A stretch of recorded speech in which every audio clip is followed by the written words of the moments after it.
Perkenalkan, nama saya Tirohmah Putri Pratiwi, NIM 1910125120036. Saya dari Prodi PGSD Universitas Lambung Mangkurat. Di sini saya ingin menjelaskan bagaimana cara menggunakan media yang telah saya rancang ini dalam memenuhi tugas pendidikan kewarganegaraan 1. Nah, di sini saya sudah membuat media pembelajaran untuk kelas 2, tema 1, subtema 1, yaitu hidup rukun. Pertama-tama, anak didik diarahkan untuk mengamati gambar 3 dimensi yang ada di depan kita sekarang ini. Nah, anak diberi simulasi bagaimana hidup rukun di rumah. Nah, anak akan diberi umpan dengan pertanyaan, bagaimana hidup rukun di rumah? Bagaimana perilaku hidup rukun di rumah?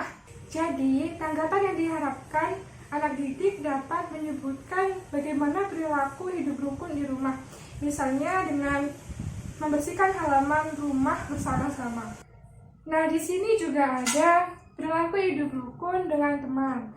Nah, siswa juga diberi umpan pertanyaan dengan bagaimana perilaku hidup rukun dengan teman. Tanggapan yang diharapkan yaitu anak didik dapat menyebutkan bagaimana perilaku hidup dengan teman, yaitu dengan bersepeda bersama-sama. Tidak hanya itu, perilaku hidup rukun dengan teman akan berbagai macam bentuknya. Namun yang saya berikan yaitu bersepeda. Nah, selanjutnya saya sudah menyiapkan miniatur atau gambar 3 dimensi hidup rukun dengan sesama teman di sekolah dan hidup rukun di lingkungan masyarakat. Pertama-tama kita akan fokus pada sisi sebelah sini terlebih dahulu, yaitu perilaku hidup rukun di sekolah, yaitu bersama teman ataupun bersama. Nah, guru tidak semata-mata memberikan jawaban itu secara langsung. Namun, seperti tadi, siswa diberi umpan pertanyaan, yaitu bagaimana perilaku hidup rukun di sekolah. Nah, contoh lain juga bisa diberikan guru ataupun siswa. Kemudian, kita alih fokus ke sebelah sini. Di sini sudah ada perilaku hidup rukun dengan masyarakat, yaitu gotong royong. Nah, siswa juga diberi umpan pertanyaan bagaimana perilaku hidup rukun di masyarakat. Tanggapan yang diharapkan yaitu anak didik dapat menyebutkan seperti hidup rukun di masyarakat itu contohnya gotong royong, Bu. Hidup rukun di masyarakat itu contohnya membersihkan selokan. Kemudian kita lanjut pada pembelajaran matematika kelas 2. Di sini saya sudah membuat media pembelajaran tentang satuan, puluhan, dan ratusan. Nah, pertama-tama siswa diberi penjelasan. Apa itu satuan? Nah, di sini saya sudah membuat satu persegi. Nah, siswa akan diberitahu satu persegi ini disebut juga satu satuan. Nah, jika ada 2 persegi, berarti disebut dengan 2 satuan. Jika ada 4 persegi, disebut juga 4 satuan dan seterusnya sampai 10 persegi. Nah, 10 persegi ini disebut juga dengan 10 satuan. Nah, 10 satuan ini disebut juga puluhan. Nah, bagaimana jika ada 2 puluhan? Disebut dengan apa? Yaitu disebut dengan 20. Mengapa 20? Karena ada 20 persegi. Seperti itu. Lanjut. Jika ada 3 disebut 3 puluhan atau bisa juga disebut dengan 30.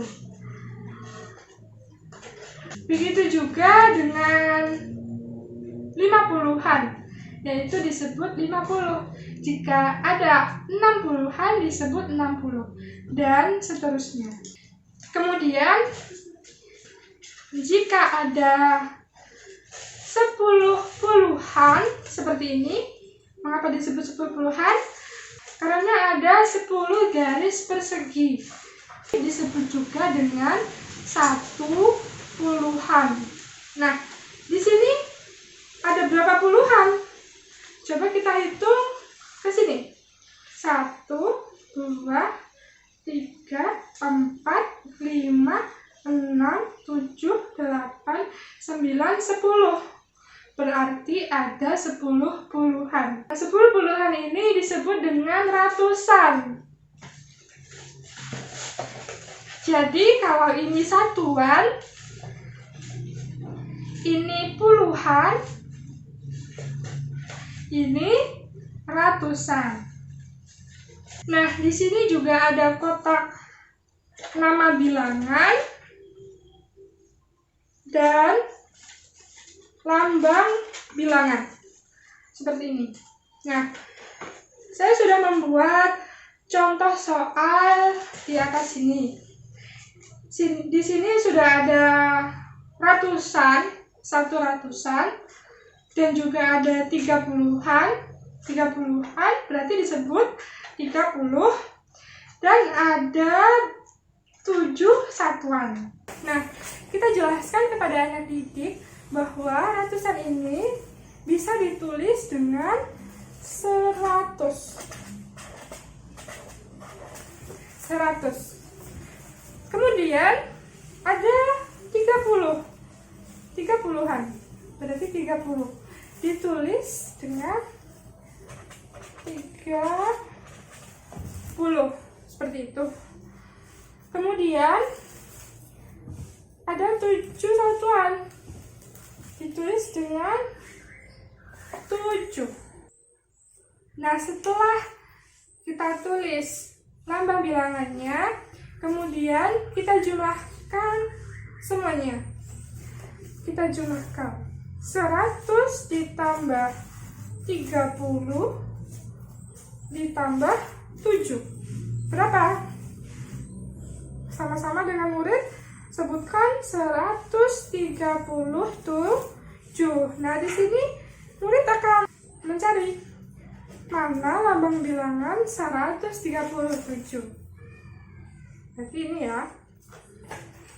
Nah, tinggal kita tempelkan di sini. Nah, seperti itu. Jadi murid paham bagaimana menjumlahkan dengan satuan. Nah, jika kelompok yang maju sudah dapat menentukan jawabannya, tinggal tempelkan di sini. Seperti itu. Di sini sudah diketahui lambang bilangannya, yaitu 333. Nah, selanjutnya kita isi bagian satuannya. Yang pertama diisi ratusan. Berapa ratus? 300. Berarti kita tempelkan 300-an. 1, 2, 3. Maka di sini. Ini yang menjawab siswa ya. Menjawab per kelompok. Sudah 330. Berarti ada 30-an. Kita ambil 30-an. Nah, kemudian kita jawab yang di bawahnya. Nah, di sini berbeda dengan soal di atas. Nah, saya sudah mengambil 30-an. Tinggal kita tempel di bagian puluhan.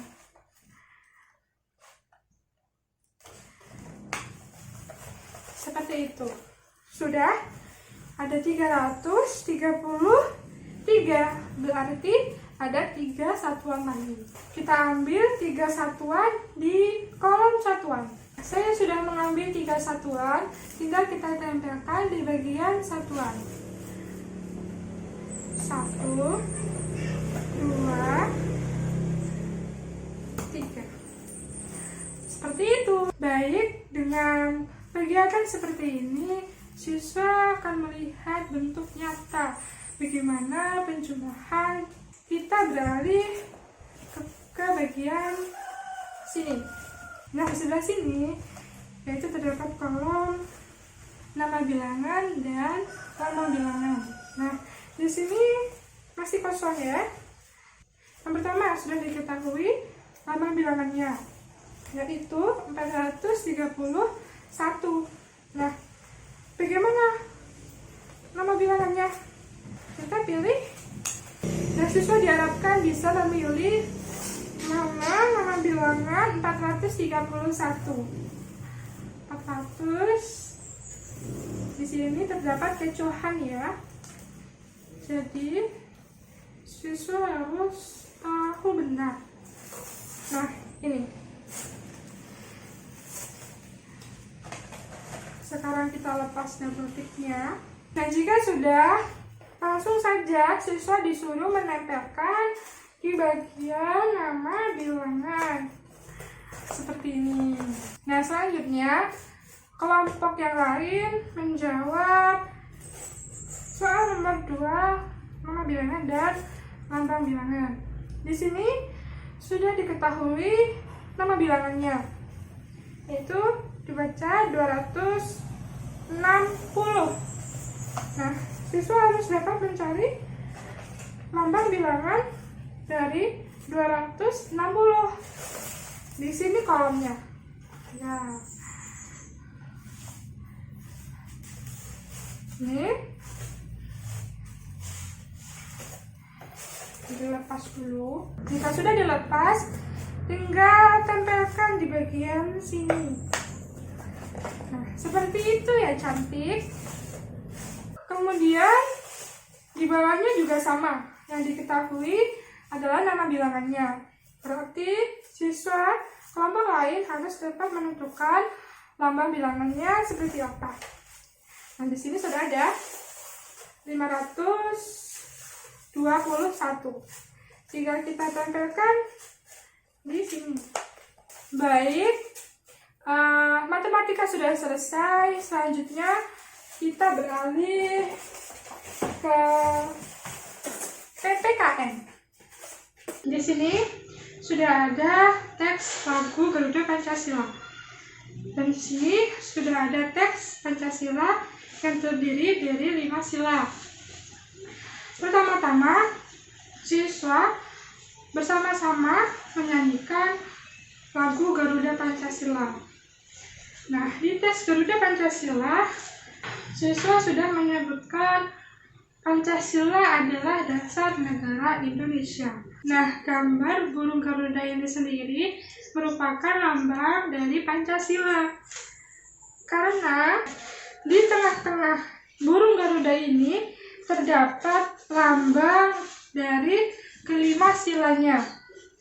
Kemudian siswa bersama-sama membaca teks Pancasila, sila 1 sampai sila 5. Nah, siswa bersama guru menyebutkan sila dan lambangnya bersama-sama, yaitu sila pertama, ketuhanan yang Maha Esa, lambangnya bintang. Sila kedua, kemanusiaan yang beradab, lambangnya pohon beringin, dan seterusnya. Jika sudah seperti itu, di sini sudah ada bacaan silanya, dan di sini sudah ada lambang dari sila-silanya. Nah, di sini sudah ada contoh cara menjawabnya. Pada kolom ini kita isi lambang silanya. Sedangkan di kolom ini kita isi, kelompok pertama maju untuk mengisi kolom sila setelah sila 1, yaitu sila 2. Apa bacaannya? Di sini sudah ada 2, kemanusiaan yang adil dan beradab. Langsung saja kita tempel di bagian silanya. Seperti itu. Nah, jika sudah, siswa dalam kelompoknya harus dapat menentukan lambangnya. Kita cari lambang di kolom lambang. Ada pohon beringin, merupakan lambang sila kedua. Langsung saja ditempel di kolom lambang. Nah, seperti ini. Dan selanjutnya, kelompok lain akan menjawab sampai sila kelima. Demikian tadi cara penggunaan media yang telah saya buat dalam memenuhi tugas mata kuliah Pendidikan Kewarganegaraan 1. Semoga bermanfaat dan mudah dipahami. Saya mohon maaf jika banyak kesalahan saya dalam menjelaskannya. Dan saya ucapkan terima kasih atas perhatiannya. Wassalamualaikum warahmatullahi wabarakatuh. Bye-bye.